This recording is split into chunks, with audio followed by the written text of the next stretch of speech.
What if I told you something almost nobody has ever considered? That millions of people have been reciting Psalm 23 their entire lives. Yet they've been missing the explosive secret hidden inside every line. Not because the words are wrong, but because the understanding behind them has been incomplete. Because the power inside this psalm is far greater than most believers ever realize. Psalm 23 isn't just comforting poetry. It's a spiritual blueprint. A step-by-step transformation that rewires how your soul responds to fear and pressure. Most people read the line, "The Lord is my shepherd," and feel warm and safe. They picture a quiet scene, a soft field, a gentle caretaker. They imagine a God who whispers peacefully instead of a God who fights fiercely. But shepherds in biblical times were not gentle poets sitting under trees. They were warriors. They were armed defenders standing between their flock and everything that wanted to destroy it. They carried clubs carved with metal spikes and slings capable of killing predators in a single strike. They were trained to confront danger before danger ever reached the sheep. So when David says, "The Lord is my shepherd," he's not describing tenderness, he's describing protection. He's describing a God who steps into battles you don't even see coming. David knew this because he lived it. 1 Samuel 17 tells us that as a teenager, he killed a lion and a bear with his own hands to protect sheep that weren't even his. So imagine this. If David fought that hard for animals, how much harder does God fight for you? His child, his creation, his beloved. But this is only the beginning, because the structure of Psalm 23 is intentional. It's written in a pattern Hebrew scholars call the progression of trust, a gradual deepening of confidence in God. Each verse moves your soul a little further. Each line breaks one more link of fear. Each statement trains your mind to think differently about your circumstances. That's why David begins with, "I shall not want." We often read that as, "I don't need more stuff." But the Hebrew meaning goes far deeper. It declares, "I will not lack what I need to fulfill my purpose." Not lack money, not lack strength, not lack clarity, courage, or direction. David is saying, "My shepherd already knows what my purpose requires. My shepherd already knows what tomorrow demands. My shepherd has already prepared what I haven't even prayed for yet." Jesus echoed this in Matthew chapter 6, verse 26. He said, "Look at the birds of the air. They don't sow or reap or build storage barns, and yet God feeds them every day." Birds don't pray. Birds don't plan. Birds don't worry. And God still provides. So Jesus asks the question that pierces straight through anxiety. Are you not much more valuable than they? If God takes care of creatures who can't even speak to him, why would he abandon you who carries his image? Then David continues, "He makes me lie down in green pastures." This sounds gentle, but it's actually a psychological revelation. Sheep do not lie down unless they feel absolutely safe. If there is even a whisper of danger, they remain standing and alert. Their bodies physically cannot relax until fear is removed. David is saying something profound. He is saying, "God calms my nervous system. He brings my body into peace even when my surroundings haven't changed."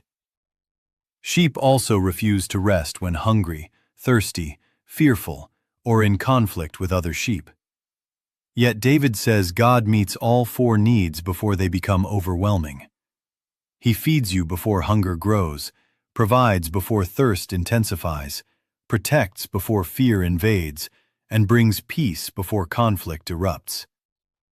Then David says, "He restores my soul." But the Hebrew word for restore does not simply mean heal. It means to retrieve, to bring back, to recover something that was lost. David is saying, God doesn't just soothe your pain. He recovers the parts of you thought were gone forever. He retrieves joy, hope, identity, strength, even when life tried to steal them. You see this truth in Peter's story, the disciple who denied Jesus 3 times. Yet Jesus restored him with 3 invitations to declare his love, 1 for each failure. Then David says, "He leads me in paths of righteousness for his name's sake." Righteousness here does not mean moral perfection. It means the right path that leads you to the place God intended for you all along. God guides you even when you don't recognize the path. God directs your steps even when you feel lost.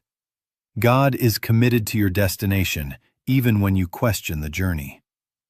Then everything shifts. Though I walk through the valley of the shadow of death.